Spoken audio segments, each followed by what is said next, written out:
and Destiny and all those people that were doing the Maybach Latino thing, which it got switched up. And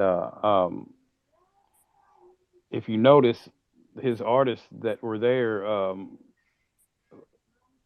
some of them, a lot of the core artists that are gone because he had become too diversified to concentrate on their careers, so they decided to go out on their own because they needed to focus on themselves to maintain and go farther than where they were when they initially signed to Maybach. Just like with Do you Cash think Money. that's a bad thing? Well, no, I Do you mean, think that's a bad if thing? you can take an artist and make them, I would say, okay, say it would be a smart thing to get an artist and sign them, make them as big as you can make them within your power, then give them a release in their contract that gives you a small percentage of the residual for a duration of time when then and let them go out and do other things after they've gained their platform from you. That would be the smart thing to do. But to lock them into a contract and make them stay with you as you yourself transform and go through and just hold on to them.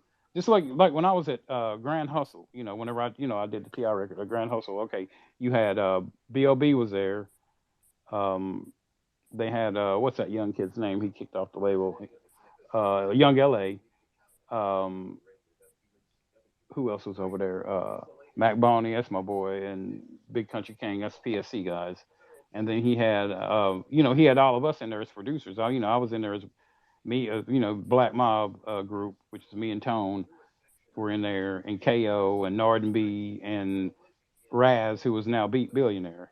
See, Ross came and got Beat Billionaire from Grand Hustle, and he was named Raz.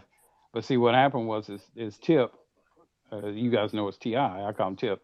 He uh he had all this stuff going on underneath him, but then it got to where he was wanting to concentrate solely on his stuff, and he couldn't focus his energy at Echo, the Echo Studios. And then I was around the corner when the Feds raided the place. That's when the shit really started to go sideways. I was me and Tom were there working on. We just got through doing Ti versus Tip. We were about to go to the BET Awards. I went around the corner to the store to get some drinks, and came back, and the FBI was riding in there, and which took his. He went to jail. All the artists were in limbo. So you got to have handlers. The smartest thing you can do is to make sure that if you have an artist, you have to look out for the artist's best interest, and you got to make sure that they have everything they need in order to succeed. And if you can't do that, then you should not take on a lot of artists. I'm not taking away from what they're doing. It's important, and it's going to get a lot of news, and it's going to direct a lot of light to the grime scene. But you have to really think about that. You don't want to have a snake. You want to have a hydra. You understand?